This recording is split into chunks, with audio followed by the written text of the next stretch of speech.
సరిగ్గా 4 రోజుల క్రితం ట్రంప్ గారు మేము న్యూక్లియర్ టెస్ట్ స్టార్ట్ చేస్తాము అని చెప్పి ఆదేశాలు కూడా ఇవ్వడం జరిగిందండి. మరి వాళ్ళ హెడ్లైన్స్ విన్నారా? ట్రంప్ గారు స్వయాన ఆయన నోటితో పాకిస్తాన్ సీక్రెట్ గా న్యూక్లియర్ టెస్టులు చేస్తోంది అని చెప్పారు. గతంలో మన ఇండియా మీద పెహల్గాం దగ్గర అటాక్స్ జరిగినప్పుడు తిరిగి మనం రిటైలేట్ అవుతుంటే పాకిస్తాన్ తలక న్యూక్లియర్ బేస్ దగ్గర మనం బాంబులు వేసినప్పుడు అమెరికా దగ్గర నుంచి పాకిస్తాన్ కి ప్రెషర్ వచ్చిందండి, యుద్ధం ఆపండి అనేలాగా. మనందరికీ తెలుసు ఆ విషయం. సో ఇప్పుడు అమెరికా మేము న్యూక్లియర్ టెస్టులు చేస్తాము అని స్టేట్మెంట్ ఇవ్వడం ఏంటి, ఆ తర్వాత పాకిస్తాన్ సీక్రెట్ గా ఆల్రెడీ చేస్తోంది అని చెప్పడం ఏంటి? దీని వెనకాల చాలా పెద్ద మర్మమే ఉందండి. ఇదొక్కటే కాదు, అమెరికాకి చైనాకి మధ్యలో జరుగుతున్న ట్రేడ్ డీల్ సంబంధించి కూడా చాలా విషయాలు మనకు తెలియాలి. మోస్ట్ ఇంపార్టెంట్లీ ఇప్పుడు ప్రపంచం అంతా కూడా ఆర్టిఫిషియల్ ఇంటెలిజెన్స్ వైపు నడుస్తుందండి, అవునా? దీని వల్ల ఆల్మోస్ట్ అన్ని పెట్టుబడులు ఆర్టిఫిషియల్ ఇంటెలిజెన్స్ కోసం కావాల్సిన పవర్ సప్లైకి అంటే గ్రీన్ ఎనర్జీ వైపు అడుగులు వేస్తున్నాయి. క్రూడ్ ఆయిల్ వైపు పెట్టుబడులు తగ్గిపోతున్నాయండి. ఇలాంటి చాలా చాలా అంశాలు ఇవాళ మనం వీడియోలో మాట్లాడుకోవాలి, మిస్ అవ్వకుండా చూడండి. సో ఇప్పుడు అసలైన విషయం అండి, ట్రంప్ గారు పాకిస్తాన్ సీక్రెట్ గా న్యూక్స్ ని టెక్స్ట్ చేస్తోంది. అమెరికా కూడా ఈ విధంగా అణు పరీక్షలు చేయడం స్టార్ట్ చేస్తాము అని స్టేట్మెంట్ ఇవ్వడం చాలా పెద్ద విషయం అండి. అయితే ఇందులో నిజమైన ఫ్యాక్ట్ ఎంతవరకు ఉంది, ఎంతవరకు నాయిస్ ఉంది, దీన్ని ఇండియా కన్సిడర్ చెయ్యాలా వద్దా, ఇలాంటి విషయాలు మనం మాట్లాడాలండి. ఎందుకంటే ట్రంప్ గారు మాట్లాడిన మాటల్లో సగం గాలి మాటలే ఉంటున్నాయి, మనందరికీ తెలిసిందే. కానీ ఈ విషయం చాలా ఇంపార్టెంట్ విషయం. సిఎస్బికి ఇంటర్వ్యూ ఇస్తుంటే ట్రంప్ గారు క్లియర్ గా గడిచిన 33 సంవత్సరాలుగా అణు పరీక్షలు ఆపిన ఆ విధానాన్ని ఇక ఆపుతామంటూ, మిగిలిన దేశాలు అణు పరీక్షలు చేస్తున్నాయి కనుక అమెరికా కూడా చేయాల్సి వస్తోందని, especially Russia, China, north Korea and final గా పాకిస్తాన్ వీళ్ళందరూ చేస్తున్నారు కనుక మేము కూడా చేస్తాము అని చెప్తున్నారు. సరిగ్గా 4 రోజుల క్రితం స్టేట్మెంట్ ఇచ్చారండి, మేము చేయడం స్టార్ట్ చేస్తాము అని చెప్పి ఆర్డర్లు ఇచ్చారు. ఇప్పుడు సడన్ గా మేము చేస్తాము అని చెప్తున్నారు. అండ్ కారణం ఏం చెప్తున్నారు, మిగిలిన దేశాలు చేస్తున్నాయి అంటూనే పాకిస్తాన్ ని కంటెక్స్ట్ లోకి అయితే తీసుకొస్తున్నారు ఈయన. మనందరికీ తెలుసు 1999 మే 28-30 తారీఖుల్లో పాకిస్తాన్ వాళ్ళు అణు పరీక్షలు క్లియర్ గా జరిపారు. మన ఇండియా తాలూకా పోఖ్రాన్ 2 టెస్టులకి జవాబిస్తూ వాళ్ళు చేశారండి. అప్పటి నుంచి పాకిస్తాన్ ని న్యూక్లియర్ దేశంగా ప్రకటించినప్పటికీ కూడా చాలా చాలా అంబిగ్విటీ, డెలిబరేట్ డిస్కషన్స్ పాకిస్తాన్ మీద ఉన్నాయి వాళ్ళ తాలూకా అణు పరీక్షలకు సంబంధించి.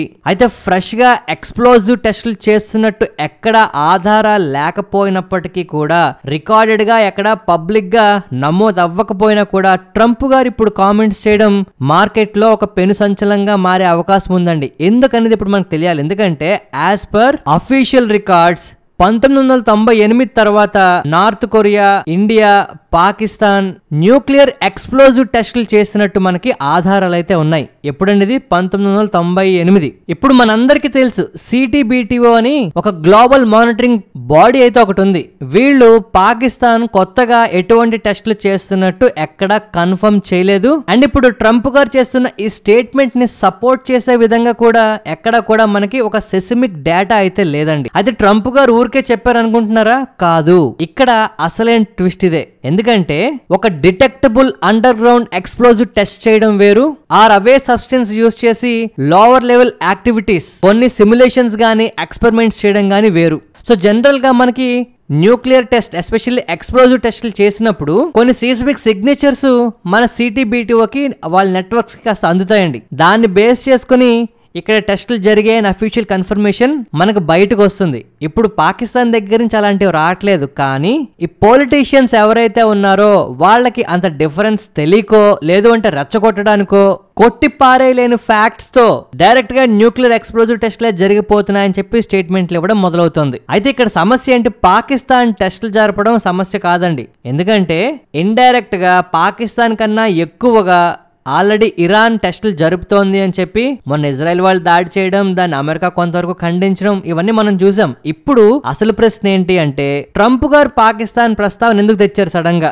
పాకిస్తాన్ కండక్ట్ చేస్తోంది అని చెప్పి మేము కూడా చేస్తాము అనడం వెనక మర్మం ఏంటి? ఒకవేళ నిజంగానే ఈ అణు పరీక్షలు జరపండి అని చెప్పి స్టార్ట్ చేస్తే రష్యా మీద, చైనా మీద క్లియర్ గా గ్లోబల్ గా చాలా చాలా ప్రెషర్ అయితే పెరుగుతుందండి. ఇంతవరకు సిటిబిటి ఫ్రేమ్ వర్క్ ని యూజ్ చేసి ఎవరు కూడా ఎక్స్ప్లోజివ్ టెస్టులు చెయ్యమనేలాగా సంతకాలు పెట్టారు. సో ఇప్పుడు అమెరికా ఈ విధంగా చేయడం వల్ల ఏమవుతుంది అంటే డిటరెన్స్ అండ్ స్టెబిలిటీ అనేవి మనకి మిస్ అయిపోతాయి.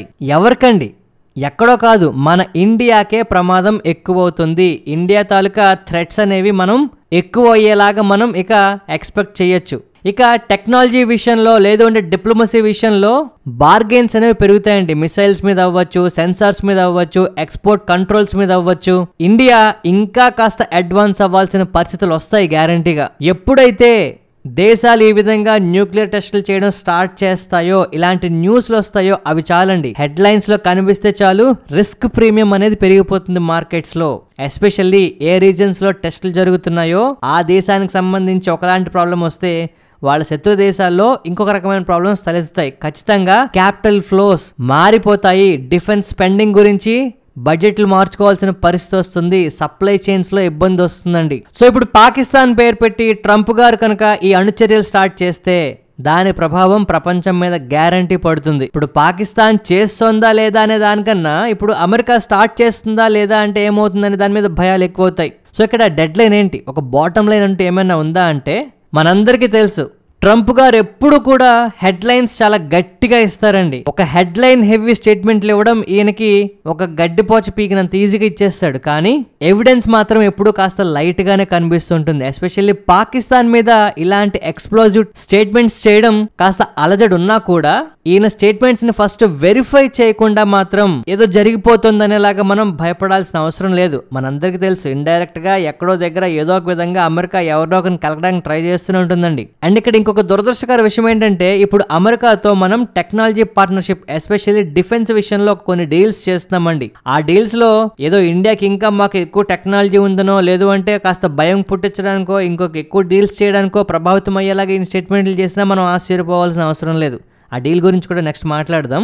బట్ మొత్తానికి ఏంటంటే ఈయన చేస్తున్న ఈ స్టేట్మెంట్స్ జియో పాలిటిక్స్ అవ్వచ్చు, డిఫెన్స్ బడ్జెట్స్ అవ్వచ్చు, ఓవరాల్ మార్కెట్స్ అవ్వచ్చు ఎఫెక్ట్ అయ్యే విషయమేనండి. క్లారిటీ వచ్చే వరకు మాత్రం ముందు ప్యానిక్ అవ్వదు ఎవరు కూడా. సో ఇప్పుడు గ్లోబల్ మార్కెట్ లో ఉన్న ఒక ఇంపార్టెంట్ ట్రెండ్ గురించి నేను మాట్లాడబోతున్నానండి. పెద్ద పెద్ద ఆయిల్ కంపెనీస్ లోంచి డబ్బులు అయితే బయటికి వెళ్ళిపోతున్నాయి. ఇందాక చెప్పాను కదండి, కారణం ఏంటి అంటే ఆర్టిఫిషియల్ ఇంటెలిజెన్స్ కి 24/7 పవర్ కావాలి. అది కూడా క్లీన్ ఎనర్జీ నుంచి అందరూ ట్రై చేస్తున్నారు. అందువల్ల ఆయిల్ అనేది కాస్త వీక్ అవుతోంది. ఎస్పెషల్లీ 2026, 2027 తర్వాత ఓవర్ సప్లై ఉంటుంది అని చెప్పి మాట్లాడుతున్నారండి. సో ఇప్పుడు స్మార్ట్ మనీ ఏం చేస్తుంది, గ్లోబల్ వైజ్ ఈ గ్రీన్ ఎనర్జీ వైపు అడుగులు వేస్తున్నారు.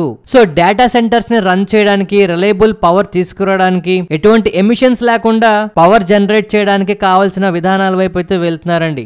అండ్ ఇదే టైంలో ఆయిల్ తాలూకా మేజర్ కంపెనీస్ జాబ్ కటింగ్స్ అయితే అనౌన్స్ చేస్తున్నాయి. ఇంతకు ముందు విచ్చలవిడిగా వాళ్ళ తాలూకా కంపెనీస్ తాలూకా స్టాక్స్ ని బైబ్యాక్ చేస్తుండేవారండి, వాటిని టైటన్ చేస్తాయి. సో గ్లోబల్ మార్కెట్స్ లో ఒక రియల్ మోట్ అనేది బ్యారెల్స్ వైపు నుంచి డిపెండబుల్ ఎలక్ట్రానిక్స్ వైపు అయితే వెళ్తుందండి. సో ఎవరైతే క్లీన్ పవర్ 24/7 ప్రొవైడ్ చేయగలుగుతారో వాళ్ళ పక్క పెట్టుబడులు అయితే వెళ్ళడానికి ప్రయత్నాలు జరుగుతున్నట్టు గ్లోబల్ గా ట్రెండ్ అయితే ఇనీషియల్ గా స్టేజ్ లో కనిపిస్తోంది. ఒక కన్నేసి ఉంచండి.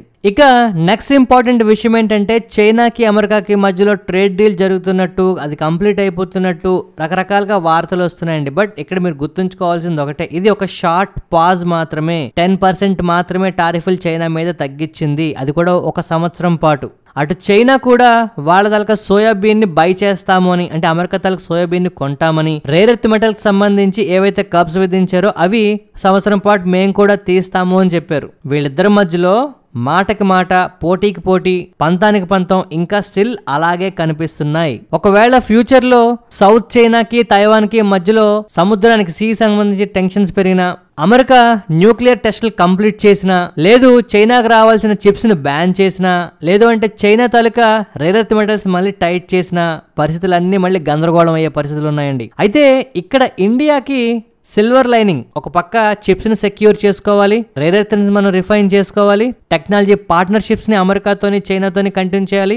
అఫ్ కోర్స్ రష్యా ఎప్పుడు మనకు సపోర్ట్ ఉంది. అన్నిటికన్నా ముఖ్యంగా సప్లై చైన్స్ కామ్ గా ఉండేలా చూసుకోవాలి. ఎందుకంటే ఇండియా చాలా విషయాల్లో డెవలప్ అవుతున్నప్పటికీ ఆ డెవలప్మెంట్ అంతా డిపెండెన్సీ అయితే ఉందండి. ఇవన్నీ కూడా మనం గ్లోబల్ గా జరుగుతున్న ప్రతి అప్డేట్స్ ని మనం గమనిస్తూనే ఉండాలి.